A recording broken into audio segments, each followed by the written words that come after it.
Hello, I'm Jack Henderson and welcome to this edition of the Property Investment Institute's Video News Grab. Last weekend there were over 900 properties to be sold at auction. There were 444 sold, a success rate of 53%. That compares with this time last year where over 1,100 properties were offered at auction and 59% were sold. Despite expectations from the agents and the government, the drop in interest rates has had no real effect on the sales process at auction. Now, our last edition we talked about selling at auction. In this edition we want to talk about purchasing at auction. Now, it's true that Melbourne is the on-site auction capital of the world. The general process of auction sales is in-house, either in a local community hall or the agent's premises, and a number of properties are sold one after the other to a room full of interested parties. Here in Melbourne, as we know, auctions are held at the front door or the front gate of the property to be sold. It seems that these auctions are now providing general recreation activity for a lot of people. And in truth, they do provide street theatre. But it's not so much fun if you're a seller with all the pressures that entails, or if you're a buyer competing for the property to try and get the lowest possible price. A good auctioneer can create competition, can actually lift the value of the property, and does in most cases ensure a sale is going to happen, either at the auction or very shortly after the auction. Now, the auction process, on the day, I always go early. Not to look at the property anymore because I've done all the work I need to do in the past week or two or three, but to get a feel of the competition.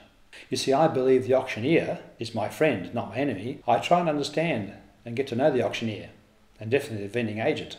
It just might give me the upper hand in the bidding process. Now, at the time of the auctioneer will come out and he'll read the contract or a précis of the contract. He's required by law to read a statement about bidding and the bidding process, and that only he, as the auctioneer, may make a vendor bid. He'll talk about the knockdown process and the actual final sale of the property. Generally, the vendor's bid from the agent will be below the reserve and will only be used to try and add impetus to the sales process. He'll describe the property and its attributes and the area and its attributes in glowing terms to try and induce you, as a prospective purchaser, to make a bid. These days, with lower buyer activity, the auctioneer will generally offer a vendor bid to start things off. He'll promote and push the value of the property and call for bids from all people. Often, especially if bidding slows down, he'll go back inside to seek vendors' instructions. The auctioneer may emerge and confirm the last bid and say the property will be sold, or the property's on the market, the next bid might buy it, or something similar to that. Bid with confidence, bid with full figures, say $596,400, not just out of $1,000, or $612,750, not $750. If you're talking big numbers, it will help to unsettle the opposition. Bid first and fast and in small increments. Don't spend your money crazily.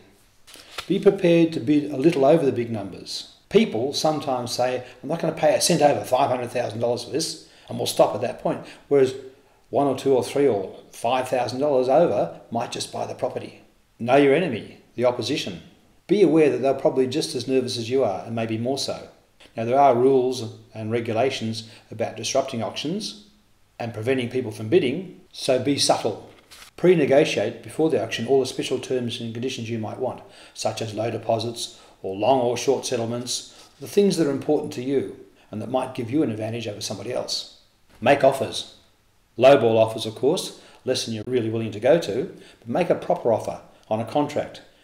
Attach a cheque, and you never know how successful you might be. You see, you don't know the motivation of the vendor. He may be absolutely sick of the auction process. He may be absolutely in need to sell as soon as possible. And it may be that your offer is of a price the vendor might just accept, and you've won the property. Overall, have fun. Don't get too emotionally engaged in the property. Relax and enjoy yourself. And if you miss out, that's okay, because another property on the marketplace might pop up next weekend or the weekend after that might be even better for your purposes than the one you've missed out on. I'm Jack Henderson. This has been our Property News Grab for the Property Investment Institute, and thanks for watching. We'll see you next time. Bye for now.